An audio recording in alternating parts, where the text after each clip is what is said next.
It was supposed to be Maya's happy day. Just a simple errand that should have taken less than 10 minutes. But for Maya Johnson, those 10 minutes turned into a moment she would never forget. Maya was a 34-year-old marketing executive at one of the top firms in the city. She worked tirelessly, often staying late to meet deadlines, sacrificing weekends to perfect campaigns, and climbing the corporate ladder through sheer determination. Today she had a reason to celebrate, a performance bonus from her company, a well-earned reward for her dedication. As she stepped into the bank, dressed in a neatly pressed blazer and tailored pants, confidence radiated from her. She carried herself with the poise of a woman who had worked hard for everything she had. The check in her hand was her proof, her validation. The bank was busy. Customers stood in lines, some chatting on their phones, others impatiently tapping their feet. The tellers worked efficiently behind the counter, moving papers, counting cash, nodding politely at customers. Maya took a deep breath and approached the next available teller. "Good morning," she said, placing the check on the counter. "I'd like to cash this, please." The young male teller, no older than 25, glanced at her, then down at the check. His expression shifted, a flicker of something Maya couldn't quite place. Skepticism? Disbelief? Whatever it was, it made her uncomfortable. He picked up the check, scrutinizing it for a moment longer than necessary. "One moment," he said flatly before walking away. Maya frowned. Normally this was a quick process: scan the check, verify the details, and hand over the cash. But instead she was left standing there, waiting. The teller whispered something to a colleague, who in turn whispered to another. Soon, 3 employees were gathered, their heads bent, stealing glances in her direction. Maya's chest tightened. She had experienced moments like this before, where her presence alone was questioned, where people second-guessed her without reason. She had spent years proving herself in corporate America, brushing off microaggressions, ignoring the subtle ways people made her feel like she didn't belong. But this was something else entirely. The manager steps in. A tall man in a navy blue suit finally approached her. His name tag read Stephen Wilkins, branch manager. "Ma'am, may I speak with you for a moment?" he said, his tone measured but distant. Maya nodded. "Is there a problem?" Wilkins didn't answer immediately. Instead he held up the check. "Where did you get this?" Maya blinked. "Excuse me? This is a rather large check. We need to verify its legitimacy." She let out a slow breath, keeping her composure. "I received it from my employer. If you call the company, they can confirm." The manager offered a tight-lipped smile, one that didn't reach his eyes. "We have protocols, Ms. Johnson. I'm sure you understand." No, she didn't understand. She had been banking here for years. She had deposited checks larger than this. Yet today something was different. She felt it in the stares, the hushed conversations, the weight of judgment pressing against her skin. The minutes ticked by. More employees gathered. Other customers started to notice. A woman behind her cleared her throat impatiently. "Some of us have places to be," she muttered, eyeing Maya as if she were the problem. Maya's ears burned. Her fingers curled into fists. "Look, I don't see why this is necessary," she said firmly. "You can call my company right now and verify the check." The manager exhaled slowly, as if she were the one being difficult. "We've seen a rise in fraudulent checks lately. We have to be cautious." "Fraudulent?" Maya repeated. "Are you accusing me of forging this?" "I didn't say that," Wilkins replied, his voice infuriatingly calm. "But given the amount, we have to take extra precautions." Maya felt her heart pound in her chest. The weight of the moment was crushing.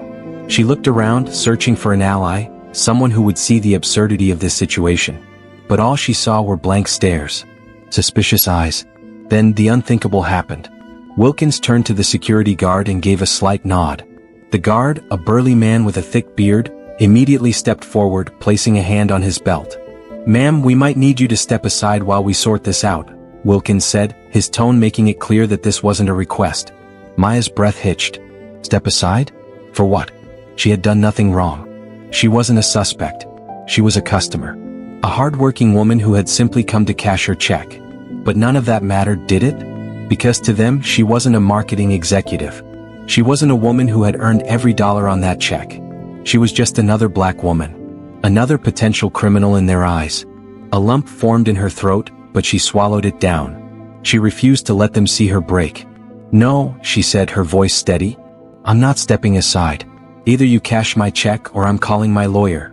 A flicker of uncertainty crossed Wilkins' face. He hadn't expected resistance. But before he could respond, the bank doors swung open. The air shifted. A presence filled the room, commanding attention. And when Maya turned to see who had entered, she saw something that made her pulse race. The man who had just walked in would change everything. David Carter's expression hardened as he stepped forward. The entire bank seemed to shrink under his presence. His eyes flicked between Maya, the check, and the visibly nervous manager. "Explain," Carter said, his voice cold. Wilkins stammered. "Sir, we were just detaining a valued customer?" Carter cut in. "Refusing to cash a legitimate check? Humiliating a woman who has banked with us for years." Maya felt a surge of validation as Carter turned his full attention to her. "Ms. Johnson, I sincerely apologize. Let's step into my office. Now." The entire bank watched in stunned silence as Maya followed Carter, her head held high. But she knew this wasn't over yet. Inside Carter's office, he wasted no time. "I'm the regional director for this branch. What happened to you today was unacceptable. And it ends now." He made a phone call. Moments later, Wilkins was called in, his face pale. Carter's voice was sharp. "Effective immediately, you're being placed under review. This behavior is unacceptable and does not reflect this institution's values."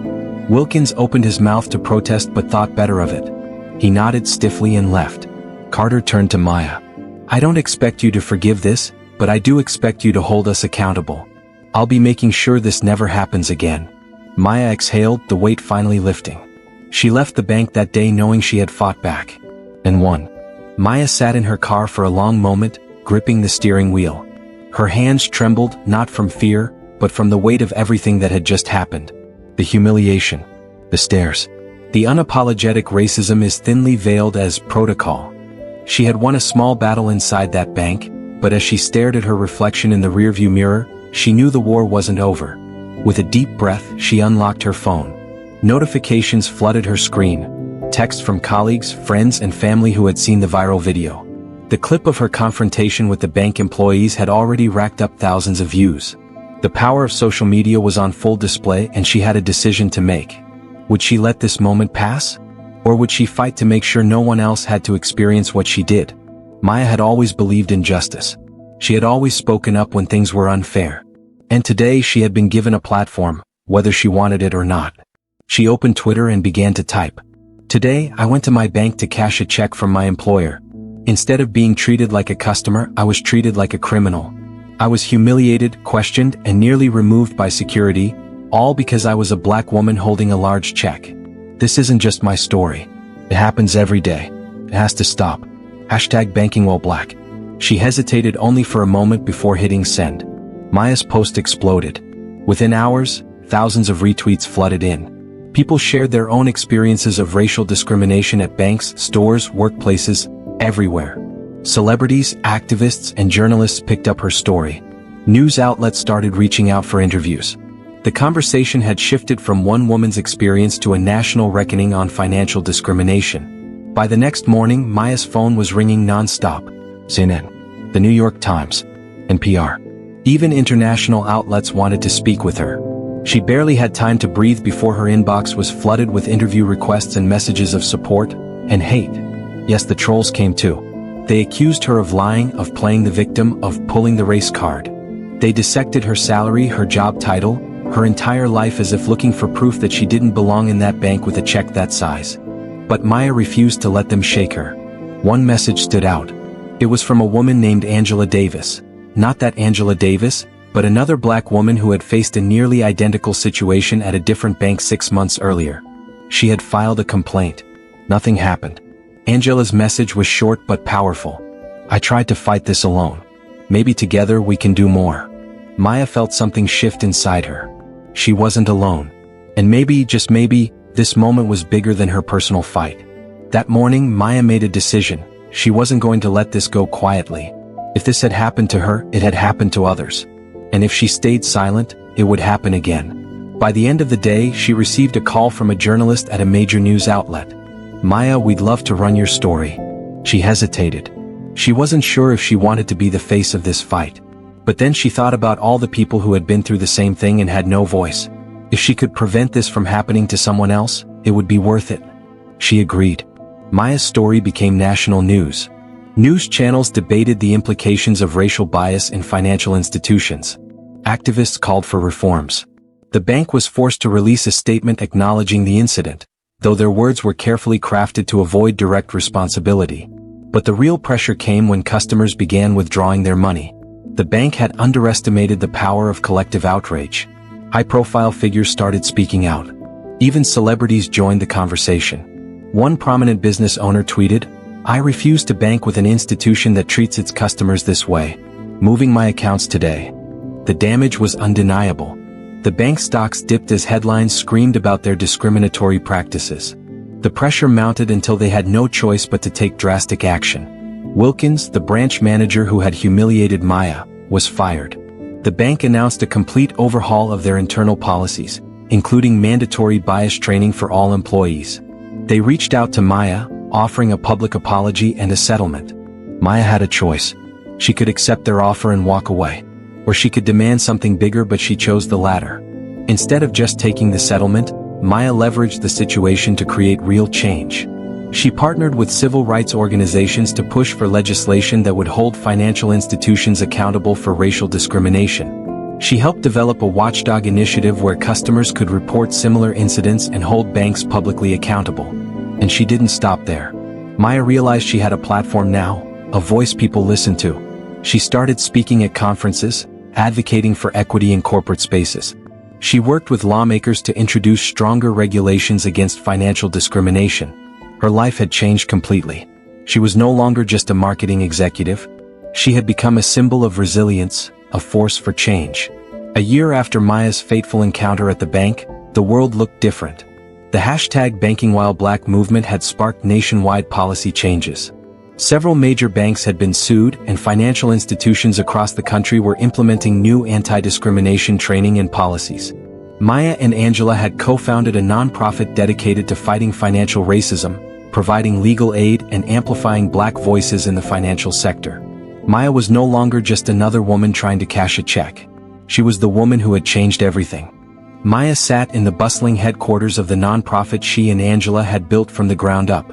The walls were lined with stories, faces of people they had helped, testimonies of justice finally served. Looking at the framed news articles on the wall, reminders of how far she had come. A year ago, she had been just another woman trying to cash a check. Now she was leading a movement. The nonprofit she co-founded with Angela had already made a tangible impact. One case stood out: a single mother denied a loan despite perfect credit. With the nonprofit's legal team behind her, the bank was forced to reverse its decision and publicly apologize. Another case involved a Black-owned business repeatedly denied funding for expansion. After exposing the discrimination, the bank changed its policies, granting the business the capital it deserved. Maya scrolled through the nonprofit's latest reports, seeing how many people they had helped, how many institutions had been held accountable. But she knew there was still more to do. Financial discrimination was deeply rooted, and real change required constant pressure. As she prepared for her next meeting with lawmakers, she took a deep breath. This fight was far from over. But if there was one thing she had learned, it was that change starts with a single voice refusing to be silenced. Maya turned to the camera, recording a message for the nonprofit's social media. This started with one moment, one injustice. But together we've turned it into a movement. The question is, what will you do the next time you witness injustice? Will you look away? Or will you stand and fight? Thank you for watching this gripping story. We hope it resonated with you and made you reflect on the power of standing up for what's right. What do you think about Maya's journey? Have you ever experienced or witnessed something similar? How do you think institutions should handle situations like this to ensure fairness and accountability? Let's discuss in the comments below. We'd love to hear your thoughts and opinions. If you enjoyed this story, don't forget to like the video, subscribe to our channel, and turn on the notification bell so you never miss out on more compelling and thought-provoking stories like this. Your support means the world to us, and we can't wait to bring you even more powerful content. Thank you for being part of our community. See you in the next video.